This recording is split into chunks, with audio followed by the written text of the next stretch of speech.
Nice, pronto. Já tá valendo. Então vamos nós, né? Pronto, beleza. Então, Guilherme, vai começar contigo, depois o pessoal vai chegando aí, né? Como eu tinha começado na aula de segunda, né? A gente vai agora fechar aqui o conteúdo de gerência de arquivo, né? Assim como entrada e saída, a gerência de arquivos ela é bem, assim, bem simples, não tem um conteúdo extenso, não se compara com memória ou com tarefa, né? Que era algo maior, né? E assim como eu tinha dito, a gerência de tarefa ela também está ali elencada. Enquanto processo, tarefa e memória estão muito entrelaçadas, entrada e saída, né, influencia na realização da tarefa, tem relação com a memória e a mesma coisa é arquivo, né? O processo ele manipula a informação, os dados que estão na teoria armazenados em arquivos, tá? Então é essa a ligação. E o nosso conteúdo de hoje é sistemas de arquivo, né? O conteúdo de segunda foi mais uma visão geral, né, de como é que é arquivo e como é que ele se aloca, e hoje já é uma ideia de como é que se implementa um sistema de arquivos, né? Como é que a gente vai de fato fazer a organização dos arquivos num hardware, né, numa memória não volátil, num disco via de regra. Então essa é a ideia do sistema de arquivos. Aí a gente parte do pressuposto dessa figura, né, que relembra, de novo, aquelas figuras iniciais lá de sistemas de computação. Nós temos o hardware, aqui embaixo. No nosso caso, nós temos um disco aqui, um CD, um DVD, um Blu-ray, não sei. Temos aqui um controlador, né, que é o elemento físico. Temos um outro hardware, que é o disco, de fato, com o seu controlador. E aí, no núcleo do ESO mesmo, nós temos os drivers, né? Tem o driver que conversa com esse controlador e, de fato, faz acesso físico ao dispositivo, ao disco, ao CD. Temos um mecanismo que gerencia blocos, isso porque quando se fala em arquivo, né, você não lê byte a byte, você lê blocos. Os próprios discos aqui, eles são os discos e CDs, né, o armazenamento não volátil, de forma geral, ele é orientado a bloco. Né? Você não escreve um caractere, você escreve um bloco. Você pode até estar com um bloco vazio, você escreve um bloco. Tá? Aí tem um mecanismo que faz a alocação de arquivos, um sistema de arquivos virtual, que é aquele que negocia, né? Assim como o processo está aqui em cima e ele quer falar com um arquivo, ele não está falando diretamente com o arquivo que está aqui. Ele está falando com um sistema que faz uma espécie de endereçamento, como tinha aquele endereçamento virtual. Né? Então eu tenho um sistema de arquivo virtual que dá uma visão mais bonita do processo, né? Diretório, atalho, arquivo, aquele negócio todo. Aí, de fato, é onde o processo, o usuário, enxerga o arquivo. Tem a parte de alocação, né? Então, que ele converte, de fato, desse endereço lógico para um endereço mais físico, ele procura o endereço do dispositivo. A gerência de blocos, que faz o envio de blocos de informação, leitura, escrita só em bloco desse bloco. Esse é comunicado com o driver, que, de fato, chega lá com o dispositivo. Então, essa é mais ou menos a ideia de um sistema, a ideia não, né? A organização de um sistema de arquivos. Tá? E a gente vai começar pela parte mais de baixo, que é a parte do espaçamento, né? Que é o espaço para poder armazenar. Então, assim, a gente já viu, né, que disco é o elemento principal de entrada e saída, que ele é lento, né? E o disco ele é visto, né, pela grande maioria dos SOs como uma espécie de vetor de blocos de dados, né? Blocos com tamanhos fixos. Então, embora a gente tenha visto o disco lá entrada e saída, que ele é circular, tem setor, trilha, cabeça, aquele negócio todo, uma visão muito simples e eficiente é ver o disco como um grande vetor de blocos, né? Tamanho fixo, 512, geralmente é o padrão, que são numerados sequencialmente. Então você consegue ler e escrever muito mais facilmente. Você lê e escreve bloco, né? E você consegue acessá-los mais facilmente. Bloco 1, bloco 2, bloco 3, bloco 4, bloco 1000, bloco 100.000, bloco 1.000.000, e assim vai. É por isso que disco, eles são chamados de dispositivos de bloco, né? Ou dispositivos orientados a bloco, né? Porque eles escrevem blocos de informação. Né? Enquanto, por exemplo, o teclado, que é um dispositivo de entrada, você coloca caractere por caractere, né? byte por byte. No disco não, é bloco por bloco, né? Você envia uma grande quantidade de informação e recebe essa grande quantidade de informação. Essa é a ideia. Só que, de fato, né, embora isso seja visto como um grande vetor sequencial de informação, na realidade não funciona assim, né? A gente vai ver que tem diferentes áreas, né, ou diferentes espaços no nosso disco para fazer algum tipo de coisa. A gente tem um espaço inicial para poder ter como é que eu vou dizer, o início, né, o boot de todo o processo, né, que é essa área inicial. Você pode pegar o teu disco e segmentá-lo, criar partições, né? Você pode ter a unidade C, a unidade D, a unidade E, esse tipo de coisa. Tá? Então, via de regra, essa ideia de que ele é um grande vetor de blocos, ela é muito fácil de entender, mas na prática você não trabalha assim. Você cria partições, você tem espaços reservados para algumas coisas que a gente vai discutir daqui a pouco, né? E esse gerenciamento ele é feito por uma tabela de partições. Então, nessa área inicial do disco ali, onde também tá descrito como é que se faz o SO iniciar, por exemplo, né? Que o SO ele é carregado do disco para a memória, né? Você não liga a máquina e do zero o SO foi jogado na memória. Não, o disco ele está carregado, o disco já, o SO ele está armazenado na memória. Então ele está armazenado em algum espaço, esse espaço ele é lido primeiro, aí o SO é colocado em memória, e aí o negócio começa a funcionar. Então tem essa área de configuração e tem uma tabela nessa área, que é a tabela que faz a nossa. Oi, Laura, boa tarde. Que faz a nossa. É, é, é, que ajuda, na realidade, a entender as partições que o disco tem, né, os segmentos que ele tem, né, e basicamente essa ideia de partição, essa tabela de partições, ela diz, ó, tem a partição tal, com um nome qualquer, ou a designação qualquer, o endereço qualquer, ela começa no bloco tal, termina no bloco tal, tem tantos blocos, faz isso, ela pode ter um tipo, né? Eu não sei se algum de vocês já configurou Linux, já fez partições em disco. Quem já fez isso já está bem acostumado. Né? Você precisa pegar o teu disco, você pode particioná-lo, definir qual é o tipo, então é algo que acontece com sistemas operacionais. Então, tem essa ideia, né? Voltando para a figura inicial aqui, né? Fisicamente, né? Fisicamente a melhor abstração é um grande vetor, né? De blocos, né? De espaço fixo, numerado sequencialmente. Mas na prática a gente precisa converter para algo disso aqui, né? Um sistema de arquivo que consegue fazer alocação, que consegue gerenciar bloco e que consegue fazer comunicação com o driver, tá? Então, nos discos, né, já que a gente falou de espaço, falou em disco e partição, todo disco, ou pelo menos o disco principal do nosso sistema de computação, ele tem uma área inicial, né, uma área onde ele sabe que ele precisa, a partir daquela área, iniciar o SO. Essa área é chamada de boot sector, né? O Master Boot Record, MBR, depende muito do SEO ou da literatura. Né? A parte do disco, a partição do disco, um segmento do disco, onde ele sabe apontar para onde está o sistema operacional.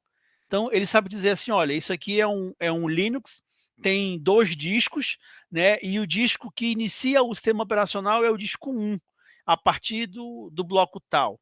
Entendeu? Então, é isso que é um MBR.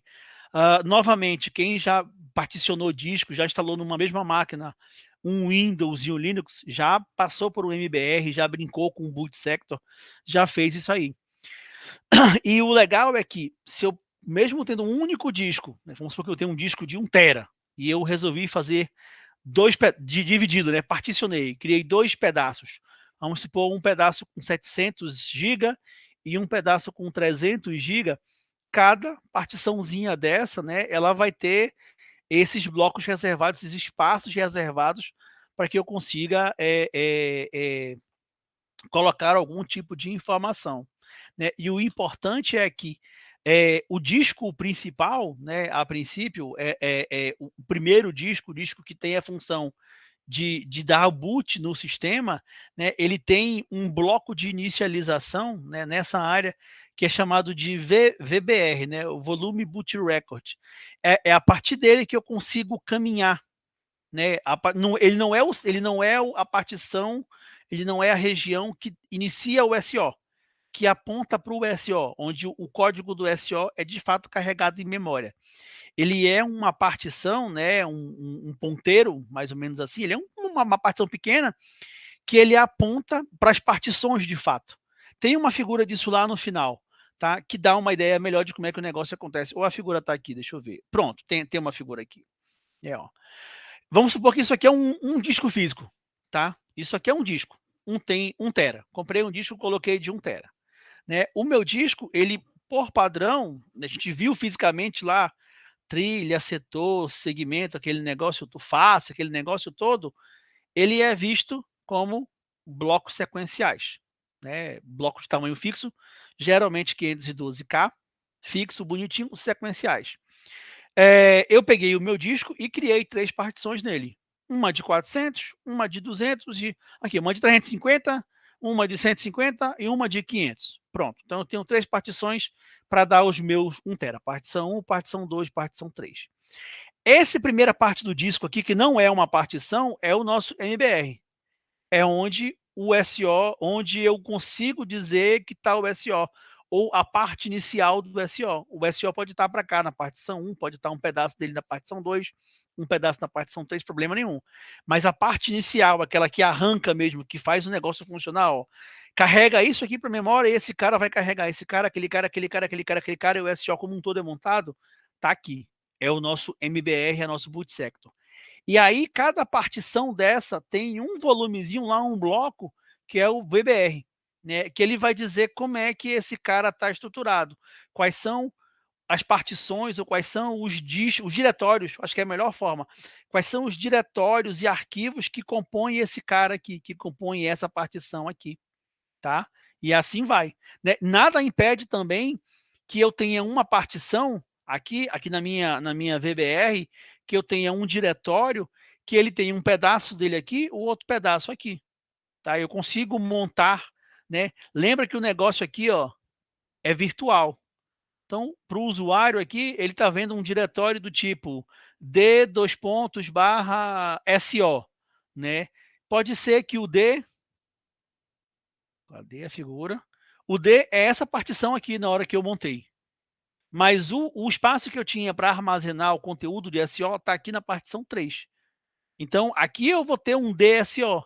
O D é esse cara aqui, mas ele, por algum mistério, algum mistério não, né? Por algum motivo de espaço, ele está apontando para cá. Então, também consigo fazer isso com o meu VBR. Tá? Então, assim, é abstrações para tentar fazer com que o espaço seja funcional, né? E o espaço possa crescer. Ó, chegou o Daniel também, chegou agora o Dalísio. Boa tarde, gente. Tá, então, quando a gente fala de disco, né, e de partições, aí tem um monte, mais um monte, mais um monte de formatos, tá? Tem FAT, FAT32, NTFS, EXT, EXT2, vai embora, né? Se vocês forem procurar, vocês vão encontrar várias partições. O Windows usa algumas, o Linux usa outras, e alguns têm algumas variantes, e assim vai. O que precisa, né? O que importa de fato não é o formato que eu estou escolhendo, né? Mas sim que esse formato ele seja reconhecido pelo SO e pela BIOS também lá do nosso disco, né? Do nosso hardware, né?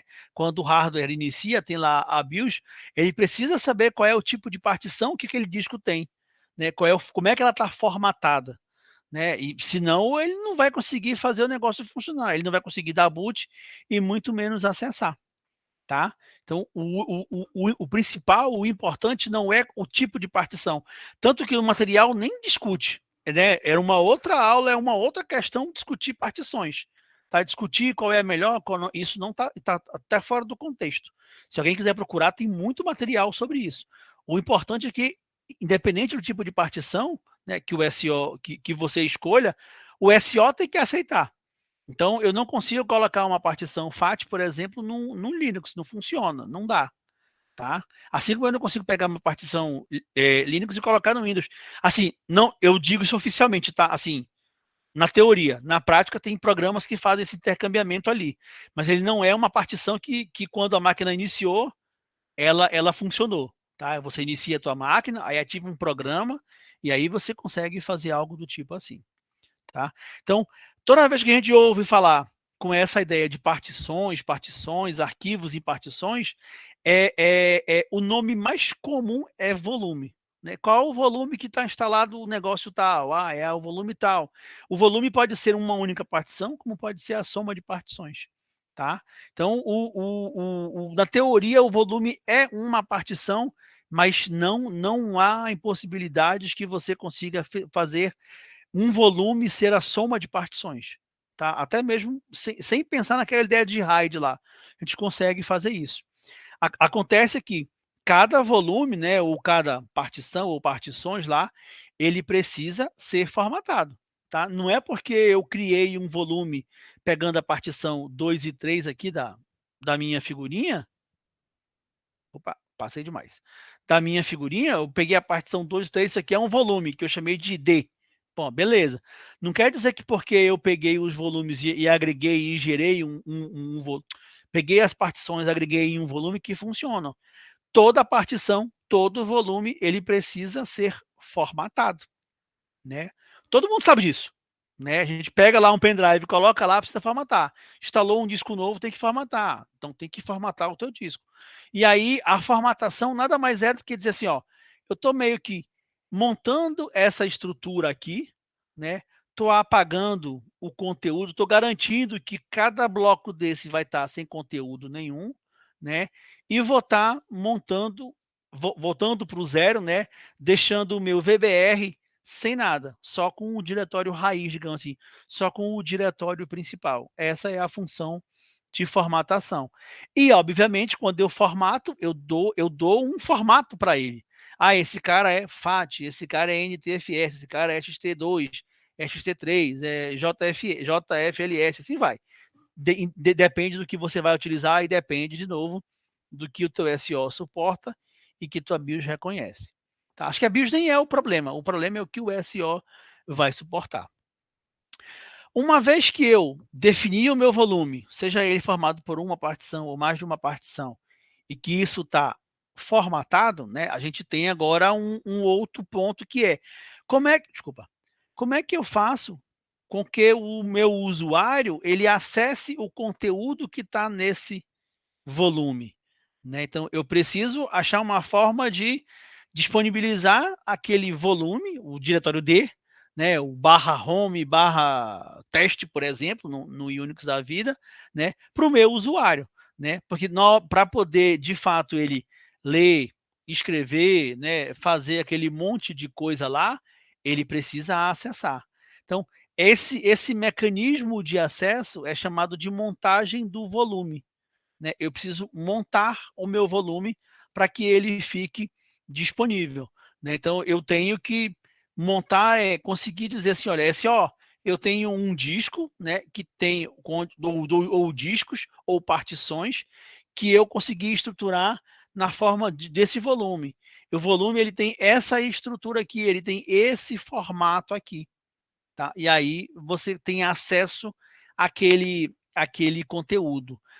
Não sei quantos de vocês já trabalharam com Linux, né? Mas o Linux é muito claro, ele tem um comando, né, chamado mount, né? M-O-U-N-T, de montar mesmo. É com ele que você monta o teu dispositivo. Então eu já tenho um Linux instalado, acabei de colocar um disco novo, fiz uma partição, né? E estou juntando criei aqui um espaço só para teste, criei assim, esse meu disco novo, ele tem um volume novo que eu chamei de teste. Só que eu quero que ele fique acessível via o meu /home, por exemplo.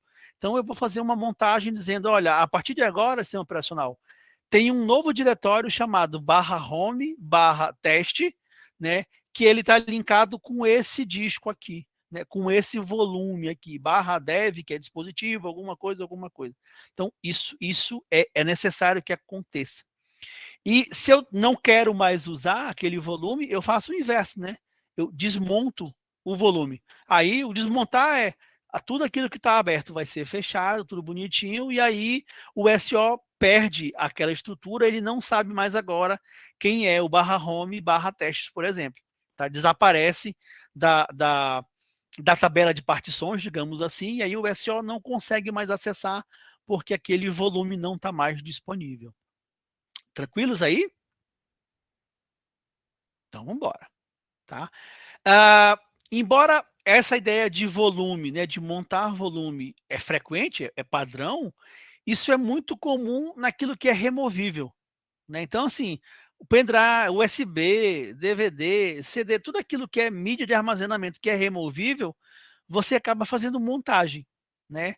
Disco não é muito comum. Disco tu já vem o seu no seu sistema de computação, né? Tudo bonitinho, tá no teu computador, tá lá. Aí você formatou, particionou ele bonitinho, mas o próprio SO entende já como é que tá aquilo. Quando você faz uma adição de disco, né, e não quer formatar tudo de novo, você só quer adicionar um novo espaço ao teu SO, digamos assim, aí sim você precisa fazer a montagem. Só que tu monta e tu não vai desmontar nunca mais, né? Você acabou de colocar lá mais 1 TB de disco para aumentar o teu espaço de armazenamento, você não vai desmontar esse 1 TB. Você não vai iniciar agora, eu montei 1 TB, acabei de trabalhar, vou desmontar. Amanhã de novo eu vou e monto. Não, tu vai deixar ele montado ad infinito, até acabar. Então, esse processo de montar, ele não é muito comum ou muito frequente. Ele só é frequente quando eu trabalho de fato com mídias removíveis. Então, assim, eu não, a minha máquina, por exemplo, não tem CD-ROM, né? Mas eu posso pegar um CD-ROM externo e fazer uma ligação via USB. Então, eu vou precisar fazer a montagem desse dispositivo que está externo ao meu sistema de computação. Né? O USB é a mesma coisa. Quando eu espeto um USB aqui, ele pede para fazer a montagem. No meu caso, como o meu sistema ele é visual, né, tem aquela interface visual, como tem o Windows, né, é tudo bonitinho. Como tem o Linux também já hoje, né, já só aceitar assim ou não, beleza. Mas daria para ir via linha de comando e dizer assim, o sistema operacional, monta para mim esse cara aqui, tá? Quando a gente monta um volume, né, esse endereço, vamos dizer assim, né, como eu falei lá, o barra home barra teste, isso é conhecido como ponto de montagem, né, o mount point. Né, é de fato o endereço, a posição no meu diretório geral, no meu arquivo, na minha árvore de diretórios do meu sistema de arquivos. Tá? É o caminho completo. Né? Então não tem muita definição, não tem muito mistério. Montei esse nome que eu disse onde é que ele ia ficar, para onde é que ele ia apontar, ele é o barra F. Pronto, o barra F ele agora é o mounting point desse novo volume. Ele é o home tests, esse é o cara bonitinho. Em Linux cruzão mesmo lá, ele seria, por exemplo, o mount barra CD-ROM. Pronto, o mount barra CD-ROM é onde eu montei o meu leitor de CD-ROM, tá? Então é essa a ideia. É o que eu tinha falado, ó. O comando que faz isso no Linux, no Unix de forma geral, é o mount. Eu confesso que eu não tenho ideia, não sei aqui agora qual é o nome do comando no Windows, tá? Esse eu vou ficar devendo para vocês. Mas, ó, a ideia no final é essa. Né? Vamos supor aqui, ó, eu tenho esse disco, pode falar. Tem esse comando no PowerShell também. Ah, tem? Então pronto. Então eu tava com essa dúvida. Ó, eu tenho esse disco físico aqui, que é um SSD, que é muito mais rápido, baseado em flash, aquele negócio, então eu resolvi que eu ia colocar o grosso do meu SO, então meu SO foi instalado aqui nesse disco. Né? E na hora que ele foi montado, ele montou aqui ó, com o diretório raiz, né, e os principais diretórios do sistema operacional. Então, talvez eu tenha, sei lá, 628 GB aqui no SSD. Beleza, então ele serve para fazer o SO funcionar. O Home, né, isso uma montagem Linux, tá, gente? Linux e Unix, algo do tipo assim. Funciona até com o meu Mac, mas não vale a pena. Para o home, que é o espaço do usuário, vamos chamar assim, 128 GB que eu já uso aqui para armazenar o SO, não vale, né? Não vai dar. Então eu tenho um disco oficial, rígido, bonitinho lá, de 1 TB. Então eu montei esse meu 1 TB aqui. Então o barra home, ele na teoria, ele faz parte do diretório principal. né? Só que ele está aqui, apontando aqui, mas o diretório doutorado, especialização, graduação, mestrado, professor, Luiz, Mazieiro, Roberto, ele está montado direto num disco rígido lá, né, de normal, convencional, que tem espaço de 1 tera. Né? Quando a gente olha, fizer um LS, é isso aqui, ó. Vai ver o home aqui. Ah, pronto, beleza. Aí vai dar um LS, tem um home Luiz, beleza, né? Tem um home aqui do Mazieiro. Só que oficialmente, né, na prática, aqui é uma espécie de link para dizer assim, olha, o conteúdo está no outro disco. Então, isso é a ideia da montagem. Aí eu tenho aqui um pendrive, onde eu consigo usar para fazer backups, né? Então, aqui, ó, eu tenho um diretório chamado mídia, na raiz principal, e aqui no pendrive eu tenho um outro chamado backup, e tenho um de fotos, e tenho um de músicas, assim como o Luiz, Mazieiro e Roberto estão aqui dentro de professores, tá? Eu tinha visto errado. E a mesma coisa com o CD-ROM, né? Eu tenho um mídia CD-ROM, e esse CD-ROM ele tem aqui um /bin, um /docs, um /exe, um /install, o docs tem um HTML, e assim vai. Então, essa é a ideia. Se você der ali um grande LS no teu né, um dir, no teu sistema operacional, um LS, se for um Linux, você vai ver ali o básico, vai ver o /bin, não sei o quê, é que eu estou compartilhando janelas, né? Eu mostrava aqui para ver. Mas, né, só de olhar a listagem dos diretórios, você não tem ideia de como é que o negócio está montado. Né? Obviamente, se você tem um único disco no teu computador, isso aqui é uma coisa só, né? O SO e o o raiz, digamos assim, e o home é uma coisa só. Aí isso aqui não, isso aqui é aquilo que é de fato removível. Tudo bem? Beleza. A gente chega nessa outra função, então, do nosso sistema de arquivos, né, que é a gestão de blocos. Só para quem chegou um pouquinho tarde aqui, a gente começou com essa figura aqui, ó, que é uma figura que dá a ideia de como é que está implementado, como é que está organizado um sistema de arquivo. Né? O processo aqui, que seria o cara mais em cima, né, ele precisa acessar arquivos, ler e escrever arquivos. Arquivo, diretório, aquele negócio todo. Né? Então, ele tem chamada de sistema para o núcleo do SO, a gente viu isso na aula passada, e o SO ele tem assim uma primeira camada que é, de fato, o sistema de arquivo. Só que é um sistema de arquivo virtual, que é aquilo que a gente está vendo ali, que é aquela visão da montagem, né? Aquela figurinha da montagem ali com o disco SSD, onde tem o raiz, o disco rígido, que tem o ROM e os outros discos. É isso aqui, é o sistema virtual, né? Só que o sistema virtual, ele deu para perceber que ele é só para deixar o negócio organizado, né? Na prática, tem um mecanismo que faz tradução, né? Que sabe onde é que de fato cada arquivo está alocado, né? Então sabe logicamente quem é cada um, e isso funciona porque eu tenho uma gerência de blocos, porque o nosso disco, a gente já viu isso lá em entrada e saída, e eu acabei de falar aqui no começo, disco ele é basicamente um dispositivo baseado em blocos. Ele não vai ler bit por bit, nem byte por byte, nem escrever. Ele lê blocos completos. Padrão 512, pode ler mais. Então, ele lê 512, escreve 512. Lê 512, escreve 512. Ah, professor, só tem 10. Mas ele vai ler, vai ler os 10 que tem conteúdo e vai ler 502 espaço em branco. Beleza. Tá? Ele sempre funciona com essa ideia de blocos. Ele nunca vai ler só um pedacinho, não. Ele lê tudo. É muito mais eficiente assim do que ele ficar lendo pedacinho por pedacinho. Então, a gente vai aqui para a parte de gerência de blocos agora. Para gestão de blocos. Então, nessa ideia do sistema de arquivos, tem ali um mecanismo que é o gestor de blocos, né, o que faz gestão de blocos, gerenciador de blocos, que ele, como ele já está ali perto do driver, ele agora é o cara que vai fazer essa intermediação entre o que o usuário está pedindo, o que o processo pediu, vamos chamar assim, para acessar de arquivo, e de fato o driver, né? É ele que vai dizer, o driver, o cara lá em cima está querendo acessar o endereço A, B, C, D. Ele quer fazer uma leitura nesse endereço, ele quer escrever isso aqui nesse endereço, ele manda o conteúdo para ele.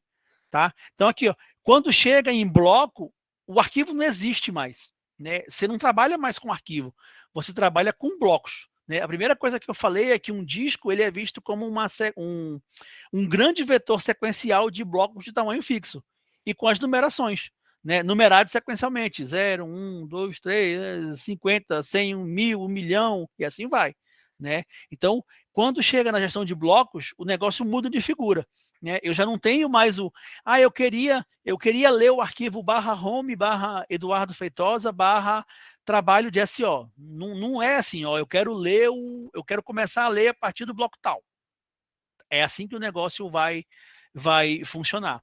Então, a gestão de blocos ela faz isso, ela já recebeu convertido ou converte, né, o endereço lógico naquele caminho que foi montado, né, e tenta descobrir o endereço físico para que de fato o driver consiga dizer: controlador, vai lá no disco tal, face tal, trilha tal, setor tal e lê isso aqui.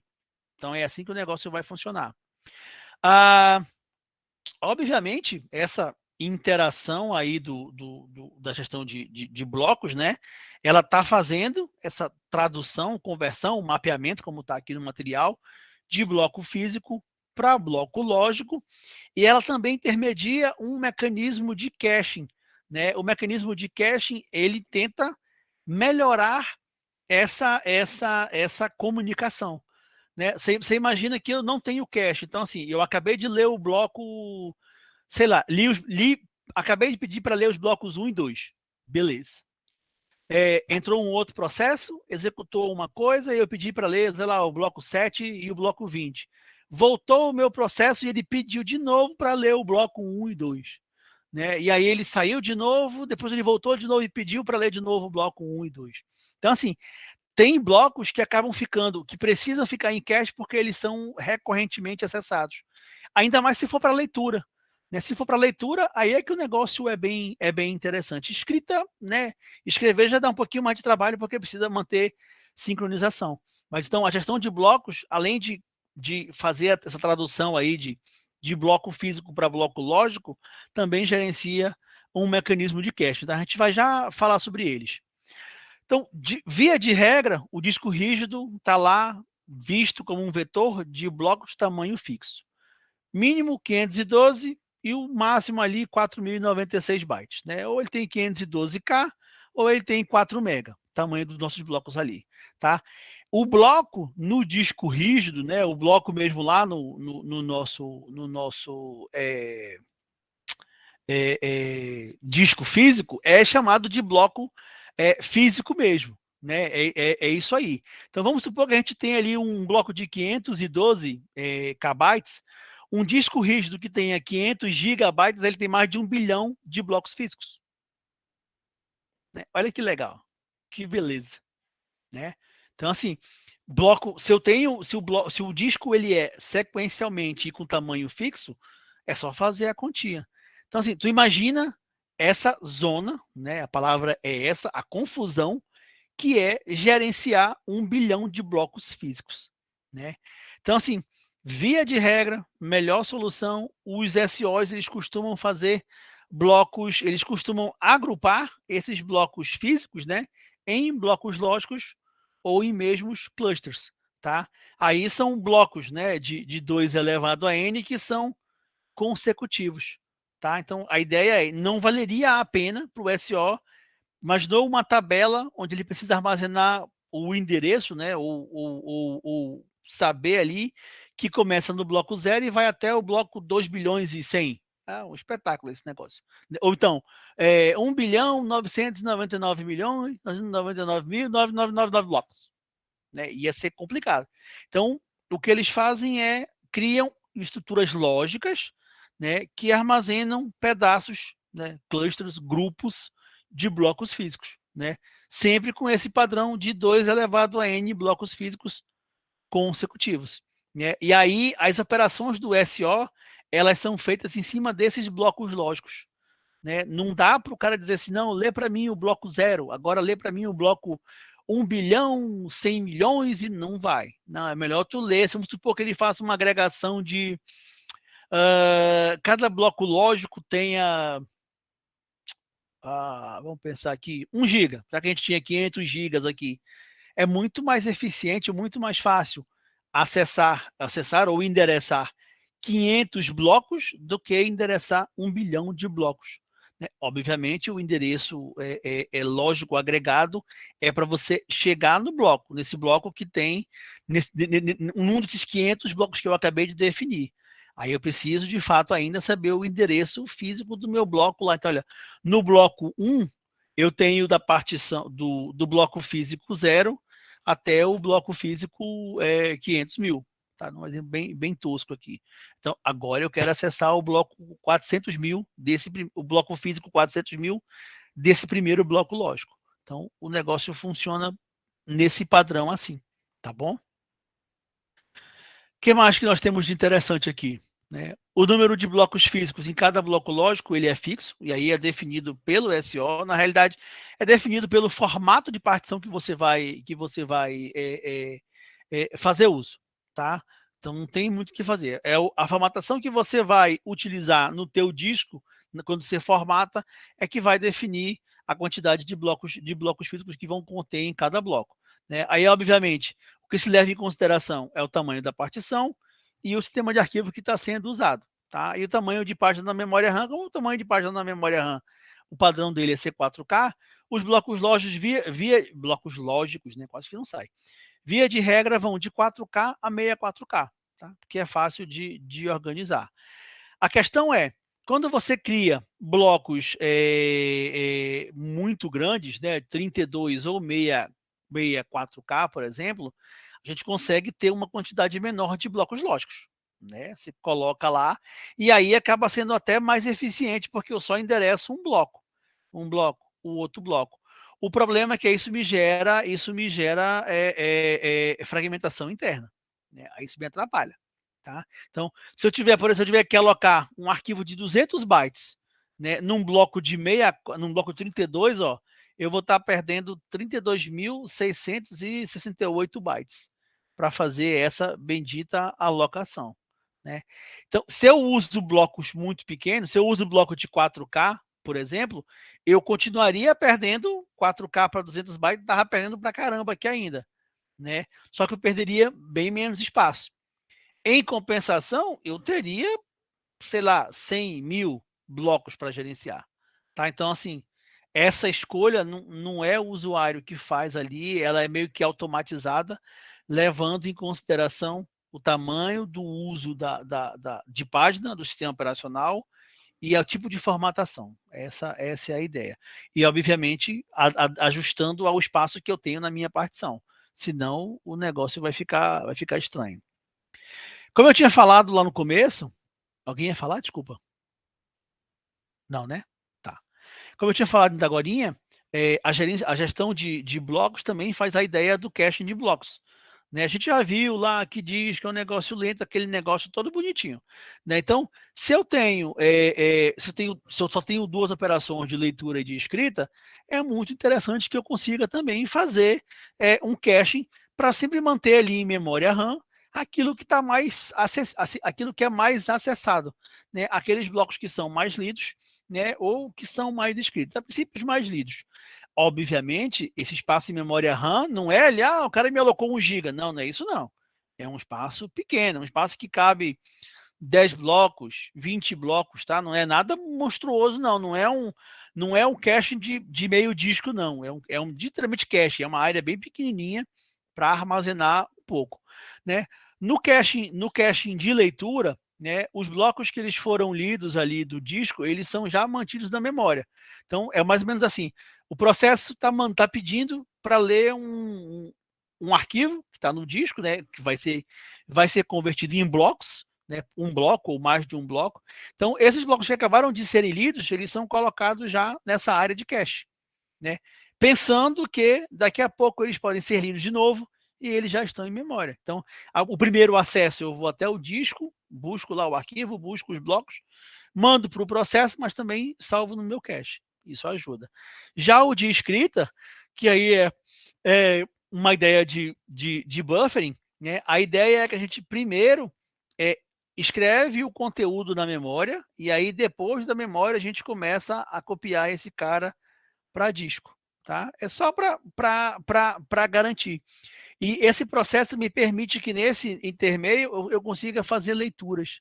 Então, a ideia do caching é uma ideia muito interessante, muito simples de implementar, não tem nada, como é que eu vou dizer, perigoso nisso.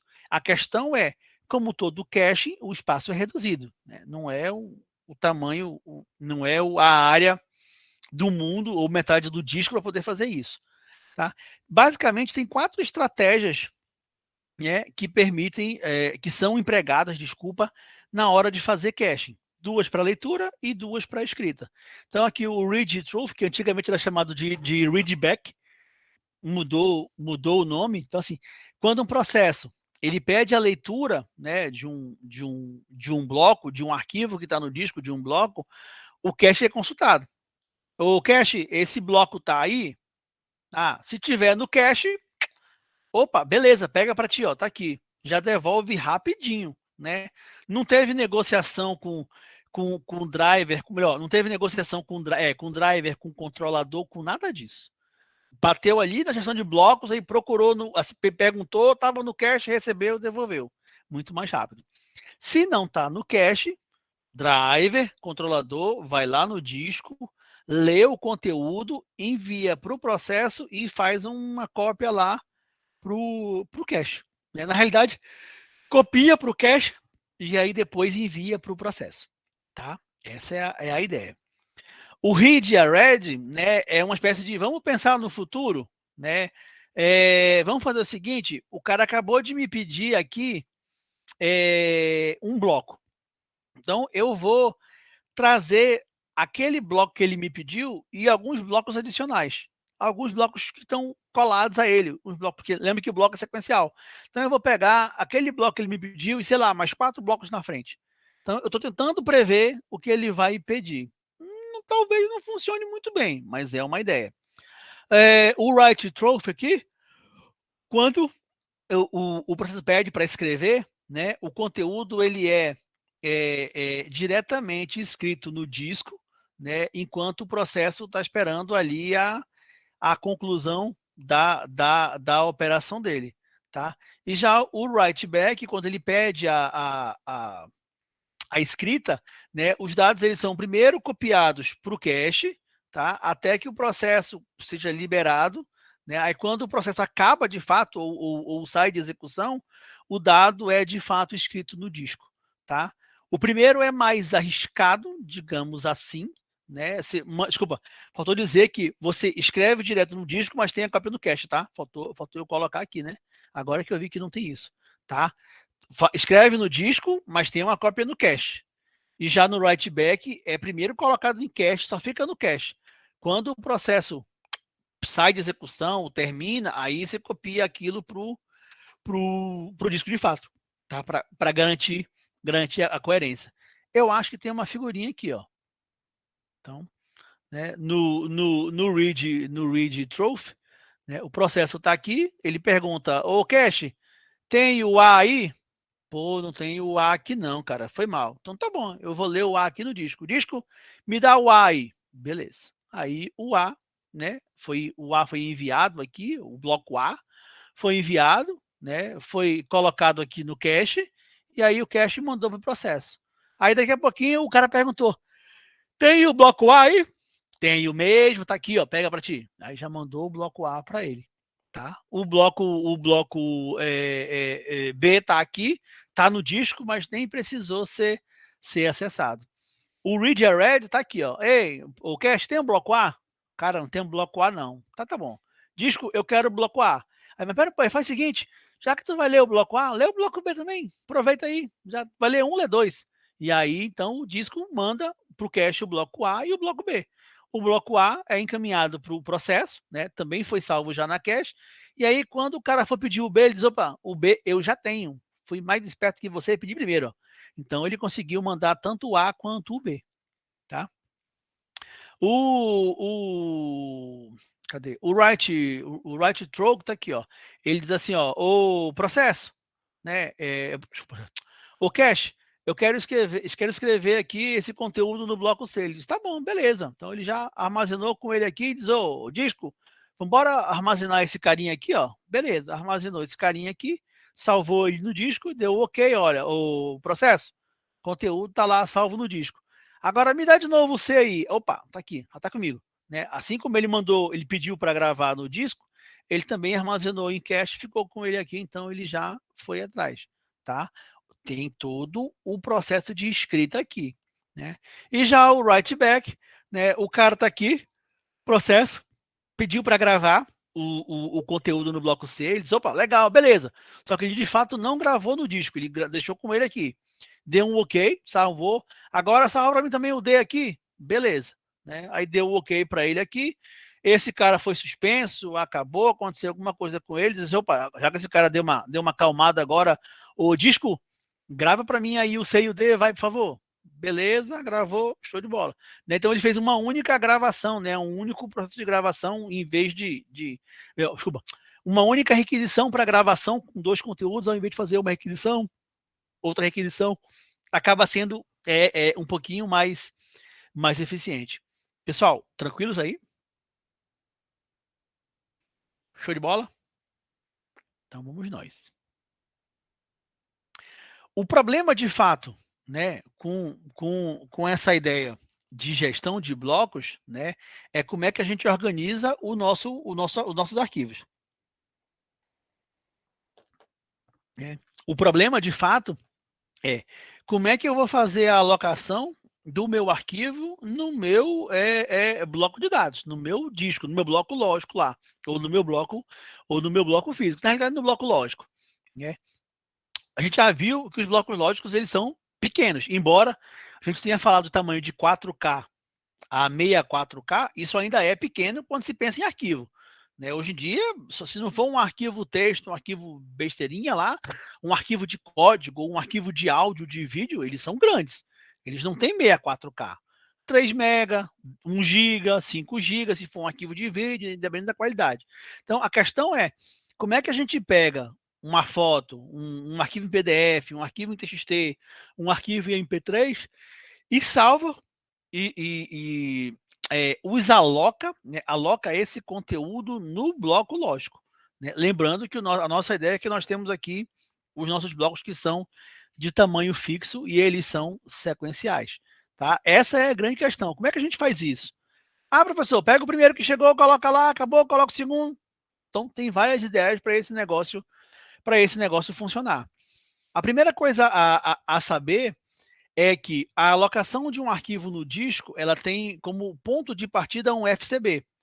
Se vocês vão lembrar, lá no nosso material de processo, de tarefa, desculpa, de tarefa, ele tem uma estrutura, o Tariff Control Block, que aí, se for o caso, é o Process Control Block. Dentro do Tariff, do Task, né? Task Control Block tem um espacinho, né? Um elemento chamado File Control Block, tá? Então, tem um elemento, tem um controle, né? Um bloco de controle de arquivo, esse FCB aqui, que é uma estrutura que ele contém os metadados do arquivo. Então, ele tem o nome do arquivo, extensão, aquele negócio todo, e a sua localização no disco. E isso fica lá armazenado junto com o nosso processinho, tá? Aí, quando o processo está querendo alocar um arquivo, ler um arquivo, escrever um arquivo, ele manda essas informações do FCB para que a gente consiga saber qual é o arquivo, saber qual é o endereço, esse tipo de coisa, tá? Então, nos sistemas FAT, né, que tem a formatação do tipo FAT, né, o FCB ele é bem pequeno, né, e ele literalmente ele está lá na entrada do nosso arquivo, tá? E aí toda vez que ele é acessado, né, o que está se manipulando ele tem uma copiazinha lá na tabela do diretório, tá? Já em sistemas de arquivos mais complexos, né, com arquivos mais com blocos de arquivos mais robustos, digamos assim, se tem estruturas separadas, tá? Então assim, o NTFS, que é o do Windows, né, ele tem o Master File Table, tá? Então ele é uma estrutura em disco que fica em memória para garantir quais são os arquivos abertos. Né? E já o NTFS, desculpa, em memória não, né? Eita, falei besteira. No disco, tá? O Master File Table fica no disco. E os inodes têm a mesma função no sistema do Unix, né? São pequenos blocos lá onde você faz a organização da localização, da estruturação desses blocos que vão ser avaliados. Para, de fato, fazer a alocação de arquivos, as 3 estratégias mais usuais, né, são: eu faço uma alocação que é contígua, né, uma do ladinho da outra, uma que é encadeada, né, e uma que é indexada. A gente vai trabalhar com cada uma delas aqui. A alocação que é contígua, né, os arquivos, eles literalmente são o arquivo, desculpa, o arquivo, né, ele é armazenado, alocado em um conjunto de blocos consecutivos. Então eu não tenho buraco, né? Ó. Primeiro bloco, segundo bloco, terceiro bloco. Eu posso ter espaço sobrando dentro do bloco, mas eu nunca tenho um pedaço aqui, um espaço em branco, ou um outro arquivo, não. É sempre sequencialmente bonitinho, consecutivo. E aí eu só preciso armazenar o endereço do primeiro bloco, né? Porque ele começa ali e termina.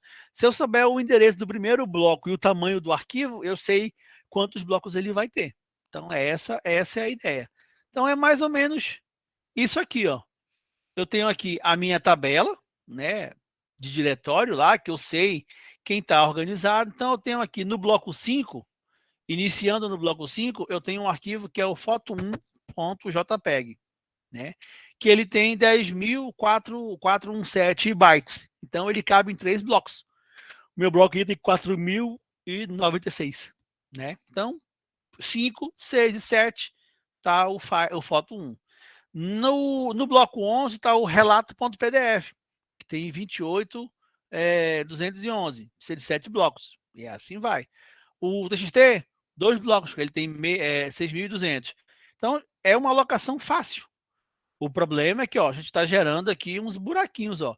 Se aparecer agora um outro arquivo para ser colocado nesse sistema de arquivo e ele precisar de 4 blocos, não aloca. Não tem espaço contíguo para ele, ó. Eu não tenho como alocar 4 blocos. Eu tenho 3, 3, 2 e 1. Então, isso é uma desvantagem. Desculpa, gente. Qual é a vantagem? O bloco, essa ideia de bloco em sequência me oferece, obviamente, um acesso muito rápido, né? E também esse negócio ele é bem robusto à falha em disco, né? Porque assim, se eu tiver a falha no disco, eu posso perder um pedaço do bloco, né? Eu não perco todo o conteúdo, eu perco só um pedacinho dele, né? Perdi o bloco 7 lá, então perdi o finalzinho naquele primeiro arquivo que tinham 3 blocos só. Agora, obviamente, é que esse negócio aqui, flexibilidade zero, né? Esse negócio não é flexível, não, tá? E além disso, o problema maior é a fragmentação externa, né? Eu não conseguiria alocar naquela figura um bloco um arquivo que precisasse de 4 blocos. A próxima ideia é uma alocação encadeada. Agora, cada bloco do arquivo, né, ele contém o dado de fato lá, que ele tem que conter lá o seu conteúdo e um ponteiro para o próximo bloco. Então, nada mais é do que uma lista encadeada de blocos, né? Lista encadeada de blocos. E assim eu acabo eliminando aquele problema da fragmentação externa, tá?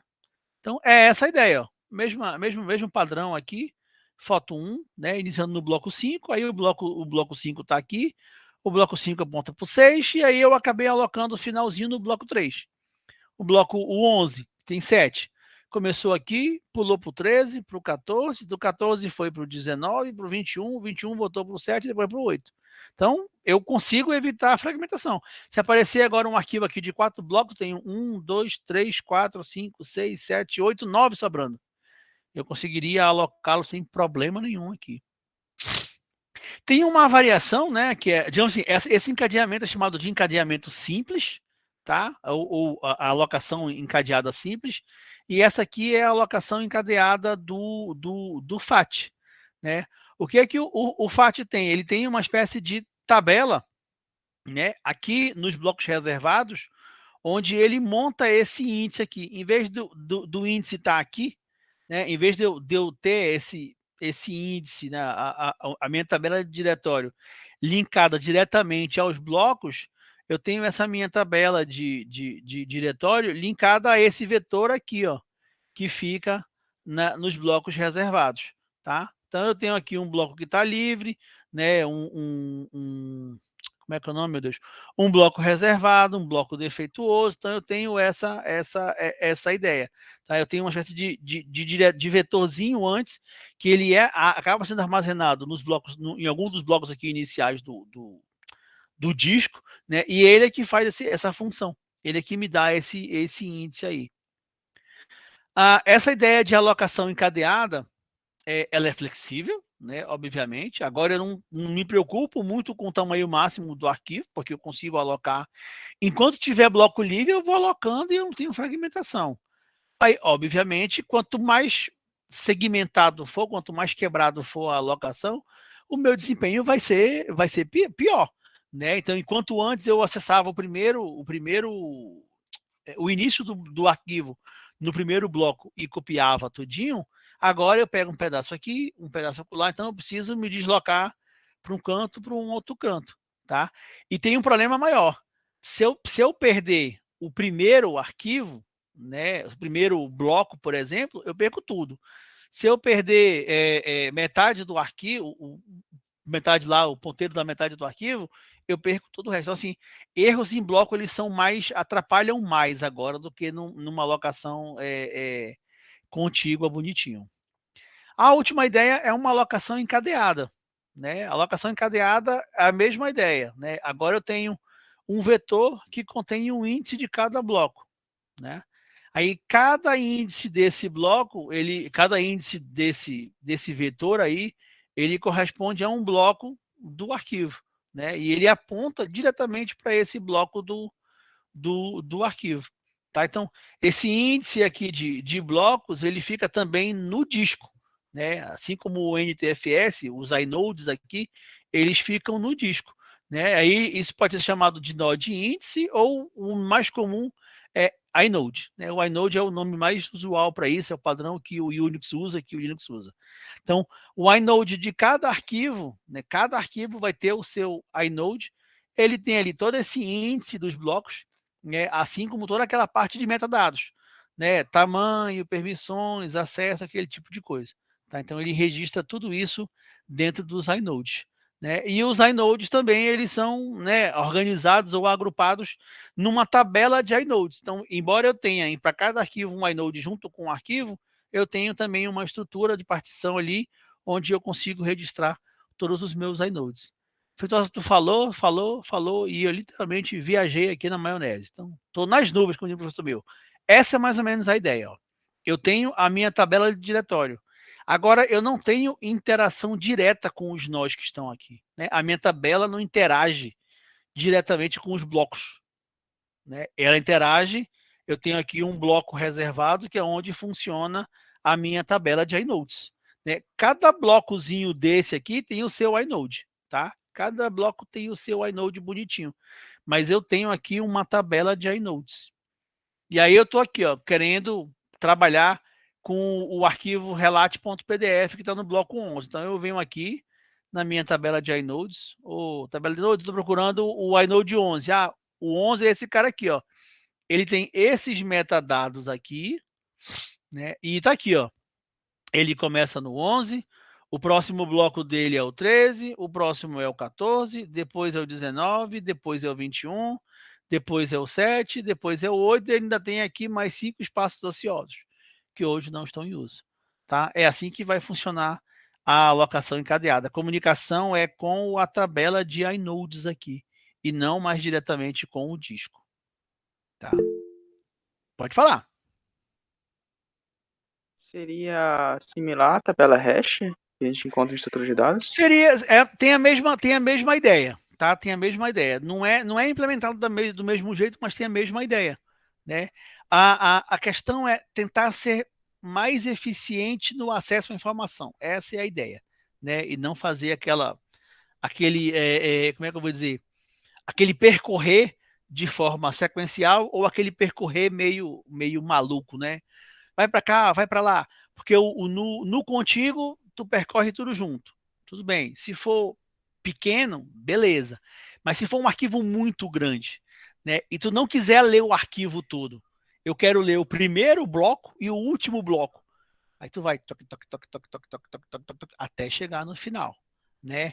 No encadeado, né? Tu tá interagindo com o cara também e aí tu vai encadeando, né? Então, mesma coisa. Quer ler o primeiro? Quero. Quer ler o segundo? Não, quero ler o último. Aí, do segundo pro terceiro, tu vai embora. Aqui não, ó. Aqui, quando tu acessa a tabela de iNodes e tu tem o teu iNode aqui, tu sabe, então tu pode pedir para ler o primeiro e tu pode pedir para ler o último. Super rápido, super tranquilo, tá? Obviamente é muito mais complexo, né? Isso ninguém vai tirar, tá? Mas similarmente funciona muito bem a ideia de uma tabela hash, tá? Vai na mesma linha. Os iNodes, eles vão ter tamanho fixo, né? Então, é obviamente que o tamanho de entradas é limitado, não dá para ter à vontade, né? Se o sistema tiver 4K para cada bloco, né, e o meu índice ali suportar no máximo 64 entradas, 4 blocos, né? Então eu só consigo armazenar arquivos com esse tamanho aqui, ó, 256K, tá? Aí, você já conhece a história, né? Como a gente não tem o que fazer, né?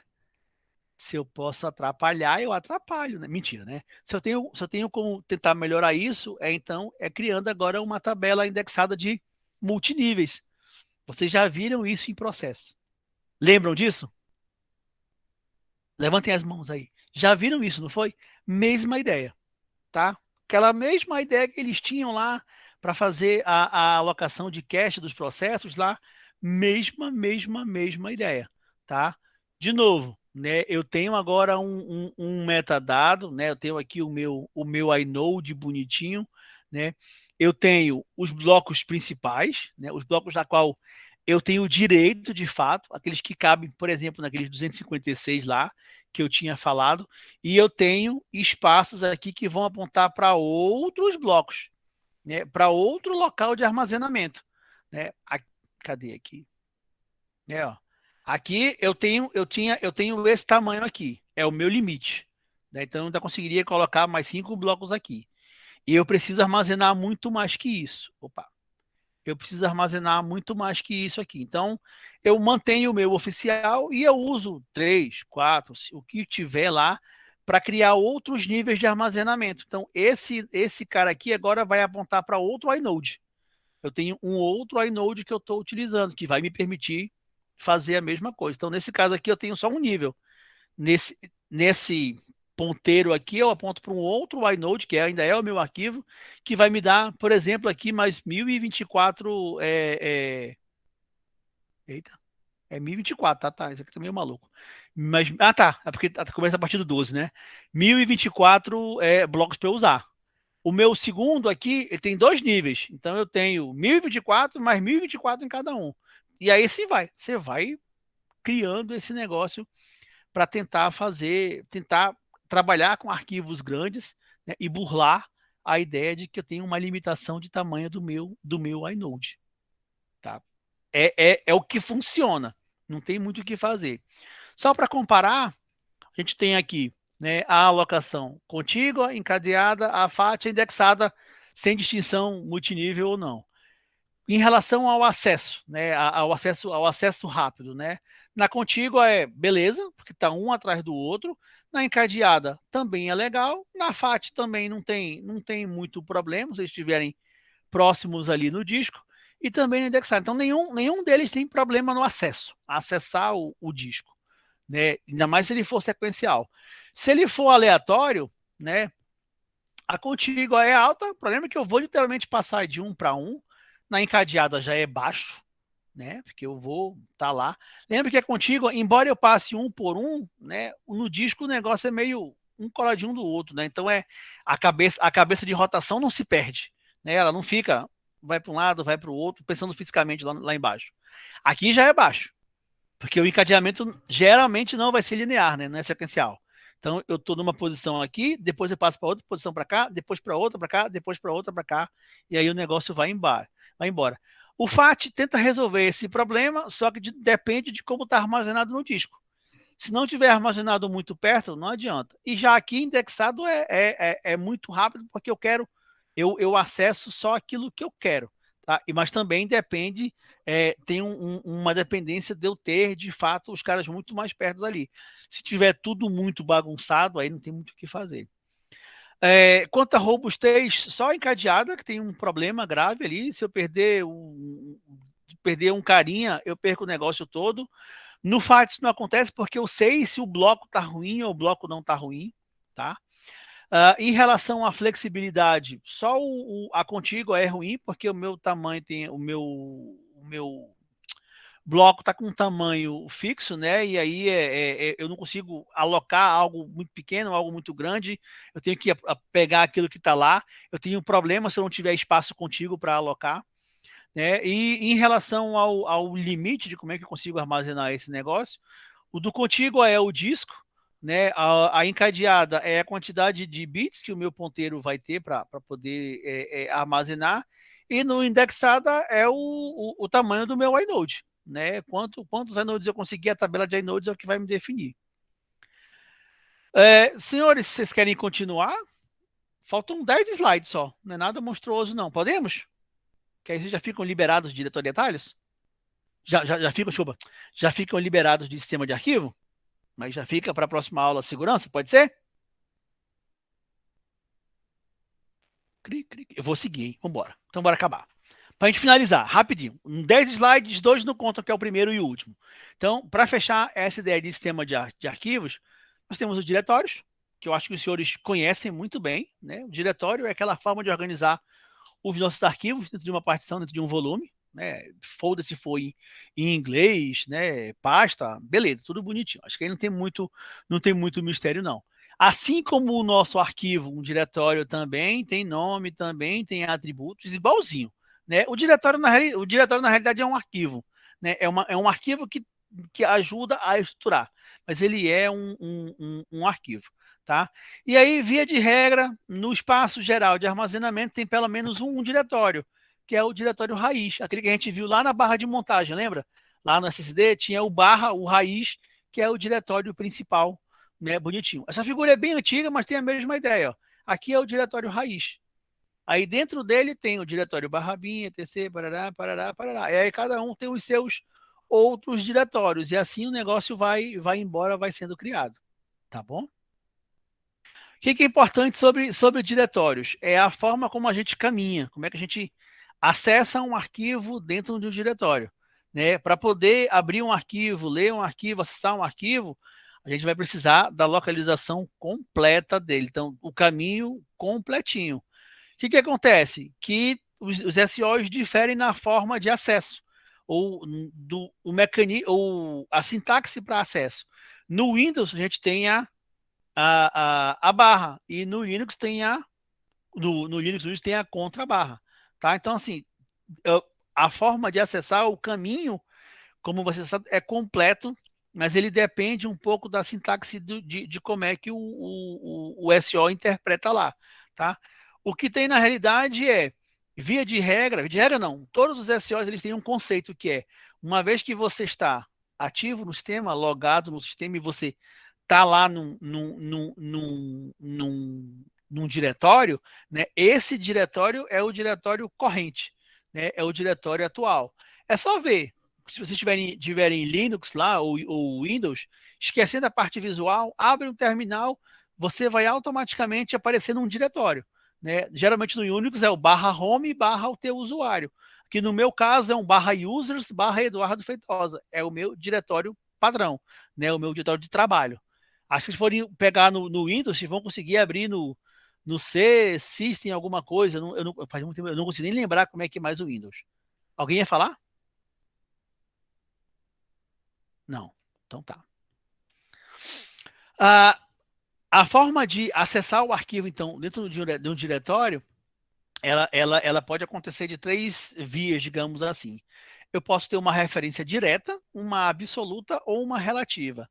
A direta eu dou o nome do arquivo. Né? Se eu já estou no diretório correto, né, o diretório de trabalho lá, eu vou lá e digo, sei lá, abrir prova 1 doc, ler materiais PDF, imprimir uma bela foto. Né? Então, eu tô dentro, eu tô junto com o arquivo. O arquivo está no mesmo diretório onde eu estou trabalhando, o meu diretório de trabalho daquele momento. Então, a minha referência ela é direta, né? Então, eu já estou aqui no meu diretório e eu consigo acessar esses caras direto aqui sem problema nenhum. Consigo ler, escrever, modificar o que for.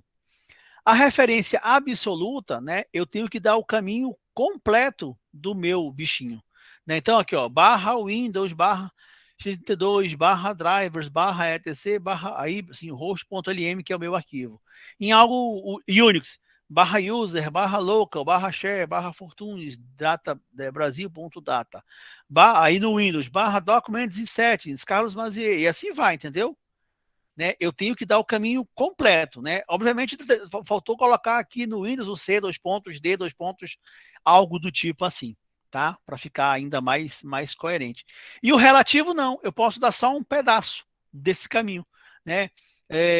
Eu vou descompartilhar rapidinho, gente, só para mostrar, para dizer que eu não estou mentindo. Terminal, deixa eu agora compartilhar aqui a minha tela inteira com vocês. Olha, agora compartilha. Na segunda-feira tava doidão esse negócio. Pronto, vocês estão vendo a minha tela inteira aí e vocês estão vendo que eu tenho aqui um diretório, né? Então, ó, se eu der um PWD aqui, ó, esse é o meu diretório padrão, ó. Barra users, barra Eduardo Feitosa. Tá? Deixa eu conseguir aumentar aqui, Ctrl+, pronto, tá? Eu vou aqui para downloads, por exemplo. Tem alguma coisa de trabalho aqui? Cadê? Tá ali, um trabalho prático, SEO. Trabalho... Pô, não tem o prático, não. Tá ali, tá trabalho, achei. Prático 1, pronto, isso é um diretório. Tá? Que tinha o trabalho de algum de vocês lá de SEO. Aí tinha aqui no SRC. Pronto. Tá? Vamos supor que eu quero executar esse escalonador aqui. Eu já compilei? Já. Então, Java... Eita, escalonador. Pronto. Tá? Não, não é o main, não. Deve ser app? Ah, rapaz, é app? Ou ruim. Não? O que faltou? O que tá esperando? Pô, peguei o arquivo errado, né? Que legal. Vamos lá. Vamos supor que esse app aqui não, me dissesse para eu inserir junto com como argumento o diretório já, o arquivo de teste que eu quero, tá? Se aqui dentro, nesse diretório, tivesse esse cara aqui, ó, eu vou só fazer uma cópia aqui. SR. Tô confundindo os trabalhos, tá? Ó, agora, ó, eu acabei de copiar esse arquivo para cá. Então eu viria aqui e Java, app, SR, né, MCTXT, tá? Pronto. Isso é uma referência direta a um arquivo, né? Porque ele está no meu dia de trabalho. Se ele não tiver, eu faço agora, eu poderia fazer uma completa, que era barra users, barra Eduardo Feitosa, barra downloads, barra sc-mc.txt. Bom, beleza. Isso é uma absoluta. Eu dou todo o caminho para o negócio poder funcionar. Ou eu poderia fazer uma relativa. Né? Para eu explicar a relativa, eu só vou fazer de novo aqui um PWD. Ó, eu estou no diretório SRC, trabalho prático, e o arquivo está aqui em downloads. Então eu colocaria Java, app, barra, para eu sair do SRC, agora eu estou aqui, ó. Eu estou buscando um conteúdo aqui dentro. Como o conteúdo está em downloads, eu coloco mais um barra, e aí eu poderia colocar o meu mc.txt.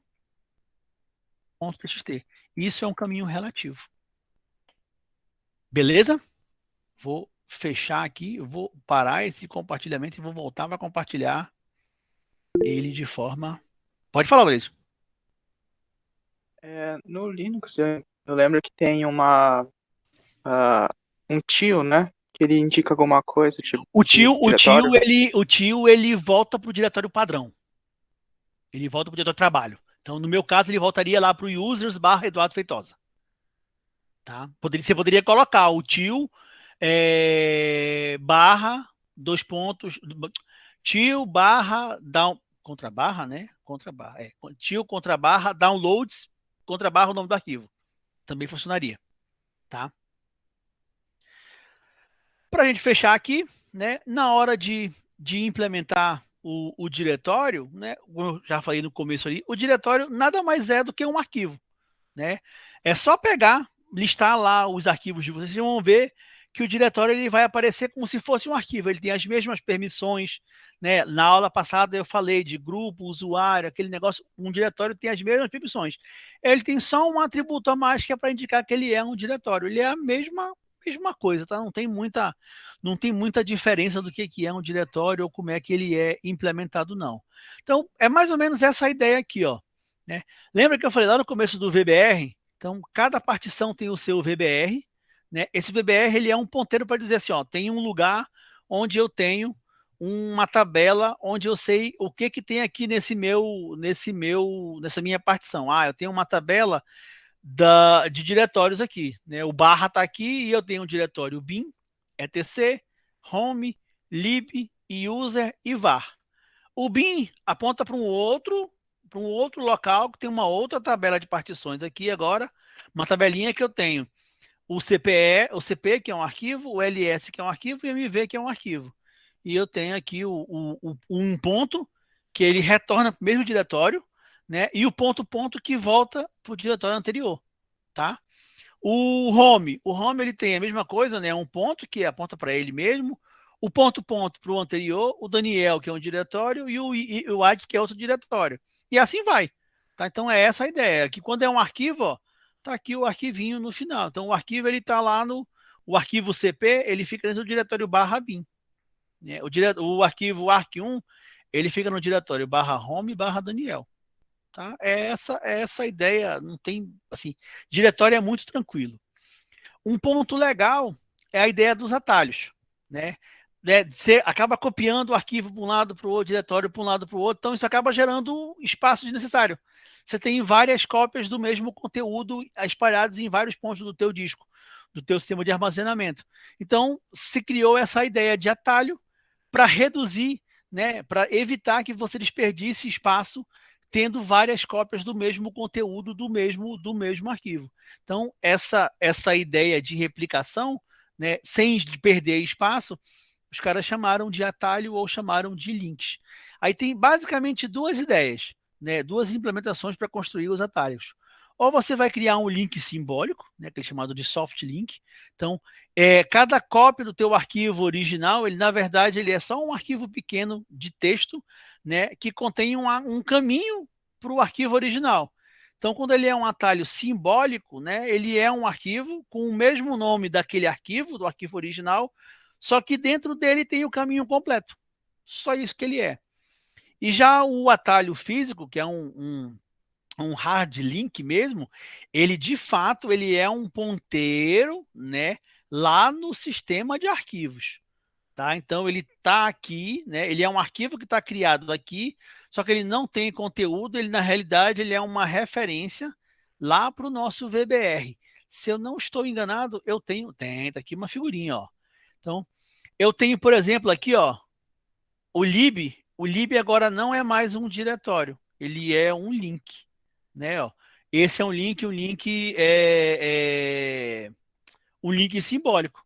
Quando eu abro o lib aqui, ó, ele me aponta para o user lib. Né? Então, esse é o caminho correto. Então, é o user lib. Tá? Então, aqui é um link simbólico bonitinho. Eu acho que essa figura não tem links links físicos. Eu acho que só tem link simbólico. Não tem link físico aqui, ó. Todos os arquivos aqui, eles são links simbólicos. Tá? Mas a ideia